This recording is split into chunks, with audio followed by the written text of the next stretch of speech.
ತೋರಿಸ್ತಿರ್ತಾಯಿದ್ರು ಆಗ್ತಾಯಿತ್ತು. ಆದರೆ ಯಾವ ಪ್ರಮಾಣದಲ್ಲಿ ಅಲ್ಲಿತ್ತಪ್ಪ ಅಂದ್ರೆ ಅದು ಯಾರು ಕೇಳಿದ್ರು ಇಲ್ಲ, ಒಮ್ಮೆ ಸಿಗ್ತಿದ್ರು ಸಿಗಲಿಕ್ಕಿಲ್ಲ, ಕೆಲವೊಂದು ತೊಂದರೆ ಆಗ್ತಿತ್ತು, ಕೆಲವೊಂದು ಸಾವುಗಳು ಆಗ್ತಾಯಿತ್ತು.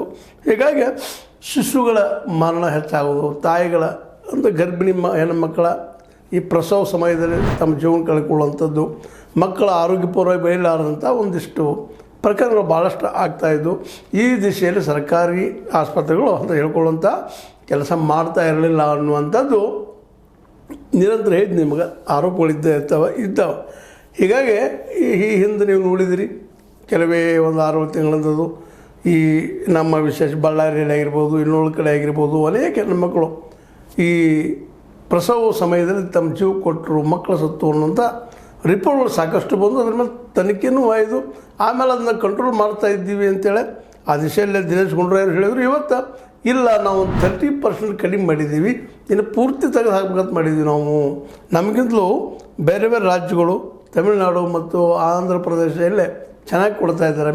ಇದರ ಕೇರಳದಲ್ಲೇ ನಮಗೆ ಕೊಡಲಿಕ್ಕೆ ಆಗ್ತಾಯಿಲ್ಲ, ಅದಕ್ಕೆ ಚೆನ್ನಾಗಿ ಕೊಡೋಣ.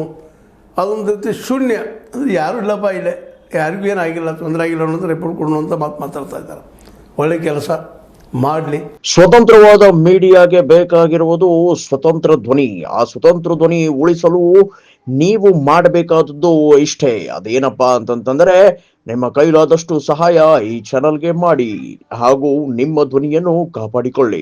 ಅದು ಇದೇ ಕಾಲಕ್ಕೆ ನಿಮಗೆ ಗೊತ್ತದ, ನಮಗೆ ಗೊತ್ತದ, ಅತ್ಯಂತ ಪ್ರಮುಖವಾದದ್ದು ಏನಪ್ಪ ಅಂತಂದ್ರೆ ಮನುಷ್ಯನಿಗೆ ಬೇಕಾಗಿದ್ದು ಶಿಕ್ಷಣ ಮತ್ತು ಆರೋಗ್ಯ. ಆರೋಗ್ಯದ ಕುರಿತಾಗಿ ಈ ದಿಶೆಯಲ್ಲೇ ಅಥವಾ ಶಿಕ್ಷಣ ಕುರಿತಾಗಿ ಈ ದಿಶೆಯಲ್ಲೇ ನಮ್ಮ ಕೇಜ್ರಿವಾಲ್ ಸರ್ಕಾರ ಭಾಳ ಒಳ್ಳೆ ಕೆಲಸ ಮಾಡಲಿಕ್ಕೆ ಶುರು ಮಾಡಿತ್ತು ಅನ್ನೋದು ನಿಮಗೆ ಗೊತ್ತದ.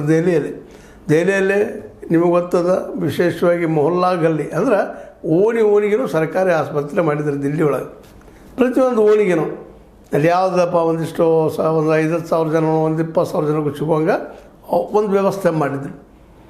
ಅದೇ ಕಾಲಕ್ಕೆ ಸ್ಕೂಲ್ಗಳು ಮಾಡಿದ್ರು. ಮತ್ತು ಬೇರೆ ಅದು ಕರ್ನಾಟಕದಲ್ಲಿ ನಾವು ಮಾಡ್ತೀವಿ ಅನ್ನೋಂಥ ಪ್ರಯತ್ನ ಮಾಡಿದ್ರು. ಅದೇ ಸಲ ಏನೋ ಮಾಡ್ತಾಯಿದ್ರು ಇಲ್ಲಿವರೆಗೆ ಅಂತ ಹೇಳಿ